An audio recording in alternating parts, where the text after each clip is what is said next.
Friends, welcome to Funny Makings. ఈరోజు మా అమ్మ మా కోసం ఎగ్ ఫ్రైడ్ రైస్ చేసింది. టేస్ట్ చాలా బాగుంది. మీరు కూడా చూసి తప్పకుండా ట్రై చేయండి. హాయ్ ఫ్రెండ్స్, ఈ సాటర్డే మా అమ్మాయి అయితే ఎగ్ ఫ్రైడ్ రైస్ అడిగిందన్నమాట. సో తన కోసం ఎగ్ ఫ్రైడ్ రైస్ చేశాను. తనకైతే చాలా బాగా నచ్చింది. సో ఈ ప్రాసెస్ మీరు కూడా చూసి తప్పకుండా ట్రై చేయండి. దీనికోసం అయితే ముందుగా కడాయిలో 3 to 4 స్పూన్స్ ఆయిల్ వేసుకుని ఒక 3 eggs వేసుకుని బీట్ చేసుకోవాలి. బాగా చిన్నగా బీట్ చేయకుండా లైట్గా ఇలా బీట్ చేసేసి కాసేపు ఉంచేసి అప్పుడు కొంచెం పెద్ద పీసెస్ వచ్చేలాగా బీట్ చేసుకోవాలి. ఇందులో కొద్దిగా సాల్ట్ వేసుకొని మళ్ళీ బీట్ చేసుకోండి. ఎగ్ ఇలాగా పెద్దగా పీసెస్ లాగా కనిపిస్తే ఎగ్ ఫ్రైడ్ రైస్ చాలా బాగుంటుంది. సో ఎగ్ అంతా ఫ్రై అయిపోయిన తర్వాత ఒక బౌల్లో తీసేసుకొని అందులోనే ఇంకో స్పూన్ ఆయిల్ వేసుకొని అందులో కొద్దిగా ఆవాలు, అదేవిధంగా కొద్దిగా జీలకర్ర వేసుకోవాలి.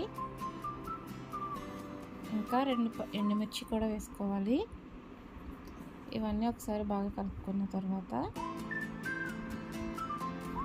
ఇందులోకి తరిగి పెట్టుకున్న వెల్లుల్లిపాయ ముక్కలు వేసుకోవాలి. ఇవన్నీ హై ఫ్లేమ్లో వెల్లుల్లిపాయ ముక్కలు బాగా ఫ్రై అయ్యే వరకు ఫ్రై చేసుకున్న తర్వాత కొద్దిగా కరివేపాకు కూడా వేసుకొని ఫ్రై చేసుకోండి. అన్నీ ఫ్రై అయిన తర్వాత ఇందులోకి 1 కప్ ఉల్లిపాయలు వేసుకొని హై ఫ్లేమ్లో పెట్టుకుని బాగా మెత్తగా అయ్యే వరకు ఫ్రై చేసుకోవాలి. ఫ్రైడ్ రైస్ ఎప్పుడు కూడా హై ఫ్లేమ్లోనే ఫ్రై చేసుకోవాలి. అప్పుడే కొంచెం స్మోకీ ఫ్లేవర్ వచ్చి ఫ్రైడ్ రైస్ టేస్ట్ చాలా బాగుంటుంది. ఇప్పుడు అందులోకి కొద్దిగా క్యాప్సికమ్ ముక్కలు, అదేవిధంగా టమాటా ముక్కలు కూడా వేసుకొని టమాటా బాగా మగ్గే వరకు హై ఫ్లేమ్లోనే పెట్టుకుని ఫ్రై చేసుకోండి. ఇప్పుడు అందులోకి లైట్గా పసుపు వేసుకోవాలి. పసుపు ఆప్షనల్, వేసుకోకపోయినా పర్వాలేదు. అలాగే 1 స్పూన్ సాల్ట్, కారం కూడా 1/2 స్పూన్ వేసుకొని బాగా కలుపుకోండి.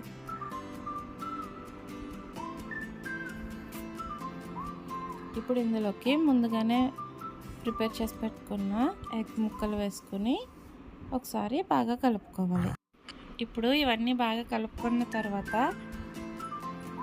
ఇందులోకి మనం ముందుగానే వండి చల్లార్చి పెట్టుకున్న రైస్ కానీ లేకపోతే మిగిలిపోయి ఉన్న రైస్ ఏమైనా ఉంటే అది కానీ వేసుకోవాలి. ఈ రైస్ అంతా వేసుకున్న తర్వాత ఈ మసాలా మొత్తం రైస్ పట్టే విధంగా బాగా కలుపుకోండి.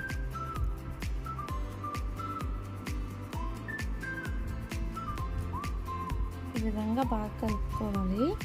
హై ఫ్లేమ్లో పెట్టుకుని కలుపుతూ ఉండాలి. రైస్ మొత్తం వేడెక్కే వరకు కలుపుకోండి. మొత్తం అయిపోయిన తర్వాత ఇందులోకి 1/2 నిమ్మకాయ, అదేవిధంగా కొద్దిగా పెప్పర్ కూడా వేసుకుని బాగా కలుపుకున్న తర్వాత దానిపైన లైట్గా కొత్తిమీర చల్లుకొని మూత పెట్టేసి ఒక 10 minutes ఉంచి ఆ తర్వాత సర్వ్ చేసుకుంటే ఫ్రైడ్ రైస్ రెడీ. ఇప్పుడు దీనిని కట్ చేసిన ఆనియన్ తోటి, అలాగే నిమ్మకాయ తోటి, ఇంకా కొద్దిగా టమాటో సాస్ వేసుకొని సర్వ్ చేసుకుంటే టేస్ట్ చాలా బాగుంటుంది.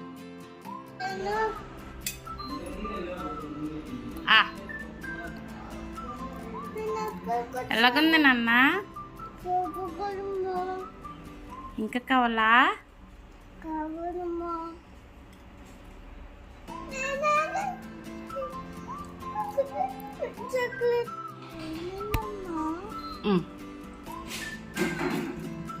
ఎలాగుందమ్మా టేస్ట్?